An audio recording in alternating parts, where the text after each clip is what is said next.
Hey everybody, welcome back to the channel. Today we are packing up and leaving Sam Rayburn, and there's a little bit of feelings of good riddance here because it's been kind of a crazy week. I mean, today should have been the third day, Thursday should have been the first day, but yesterday was the only day. Conditions changed all throughout the entire tournament. Today I'm in shorts and a t-shirt and I'm starting to sweat right now. Yesterday I was just frozen to the bone. It was windy and it started out in shorts and a t-shirt. It was just crazy weather and really an insane tournament. I mean, just the fact that a 3-day tournament turned into a 1-day tournament, that has never happened to me before. So anyways, so the report is for the tournament, if you guys watch Bassmaster, if you saw the results, you saw that I only had around 10.5 pounds, finished I think 140 something, and that was it. There was no chance at a rebuttal, and catching up on day 2, a little bit of a rebound, which happens all the time, but that's okay. I ended up finding a lot of my shallow stuff was completely blown out, which my main spot was, I was actually really surprised about that because I thought that it was an area that didn't have a lot of, influx of water. It didn't have I didn't think it had a feeder creek, but I guess it did. And anyways, I showed up to that early in the morning, first thing, and ended up finding that it was just chocolate milk. It was just terrible, and the bait was gone. So I fished it a little bit, and then I just bolted out of there. Tried a couple other shallow things, and then I kind of dedicated myself to Panoptix live scope. Just live scoping out there with the minnow. And so I was fishing like the Z-Man, jerk shads, and ended up, slowly but surely catching a limit throughout the day. I did end up bouncing shallow for a little bit and then caught one more and ended the tournament with 10.5 pounds. Pretty disappointing. I definitely am not happy with this tournament overall. And the reason I say that is this year I'm kind of okay with whatever results happen, but I was not happy with how I set myself up in this tournament. I feel like my focus was so fractured between, what I wanted to do shallow and what I know I'm supposed to be doing out deep with, scoping.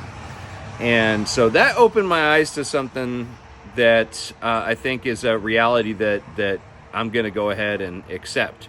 And that is that maybe this year I need to get back to taking my licks, paying my dues, and learn these scoping techniques that are dominating right now. Whether or not 3 or 4 or 5 years down the line they're going to still be dominating, and whether or not we can get back to traditional, fishing techniques, flipping and pitching, shallow power fishing, I'm not sure. I know you could still do it in select events, but I owe it to myself to learn how to scope. What do you think, Matt? Is that a factual statement? True? I wasn't listening. You weren't listening? I was just saying that I need to learn how to scope, and I might take this year just as kind of an opportunity to learn that. Instead of just trying to beat myself to death, trying to push against it. I think all anglers should try to improve on their experience and their technique. And right now, live scope is definitely a major player in the fishing world. So honestly, if there was one technique that you could learn and compete, that's probably the one. So right. If it means I don't know that you need to take your licks in the tournament. I mean, the idea would be to get your practice in when it's not tournament related, but the unfortunate reality is a lot of times that's what practice is practice, whether it's a new technique or not. You got to learn what you're doing in a few days of fishing. And I don't after looking at the results, though, Miles, I think you could have done well shallow in this tournament. I think Potentially, yeah. I think looking at a few of the names on the leaderboard, had you committed 100% to shallow, I think you could have walked out of here with a check, no problem. Yeah, but you say that, but we're always just assuming that they just fish shallow. But you look at my name on the leaderboard, you're like, he fished shallow. Well, I think most people are going to look at the leaderboard and say everyone that finished at the bottom fished shallow. Yeah. That's not the reality. There's a lot of guys that I know are still trying to catch up. There's a lot of guys that we know that ended up getting a check, and based on what they said, they pulled up and caught a giant right outside of takeoff.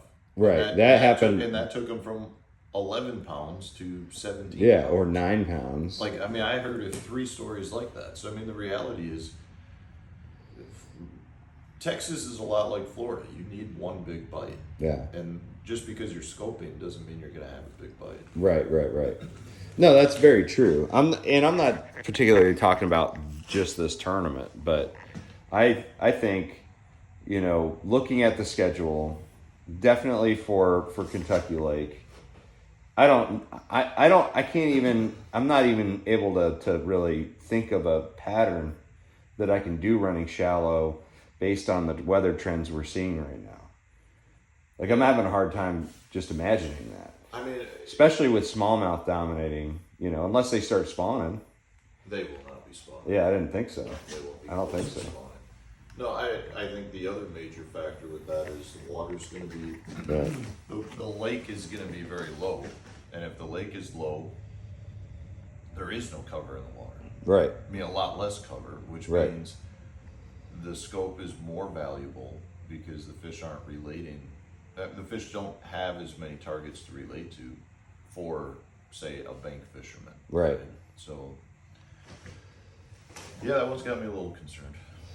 Yeah, I don't know. I don't want to be resistant to what's going on right now. And it's like, to me, yes, there were guys that did well shallow, but I feel like that's the exception, not the rule right now. Because you look at the standings, and it's all guys that you've never heard of before, and mostly young guys. How many? But what percentage of guys do you think scoped?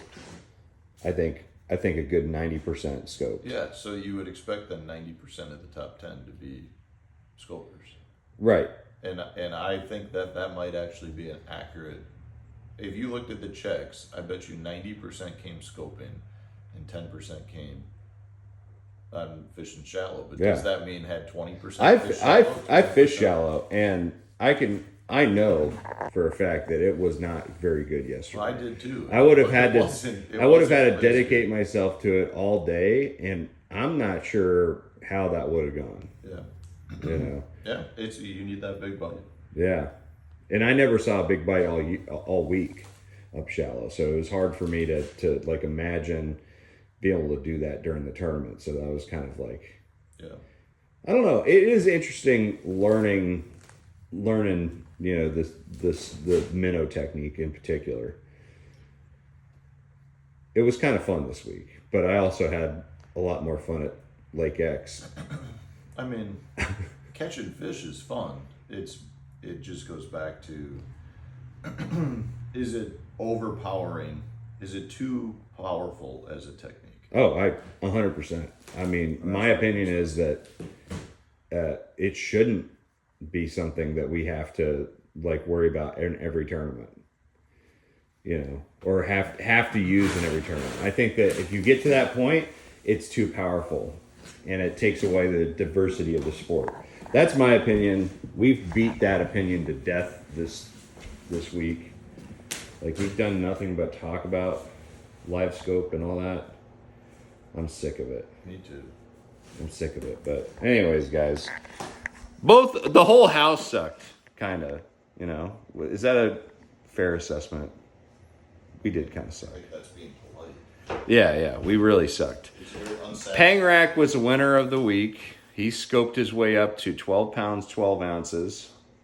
And then Matt and I were stuck in the 10-pound range. So overall, Sam Rayburn was kind of a bust. It was just a roller coaster ride of and it just ended in very unexciting fashion. You know, 1-day tournament.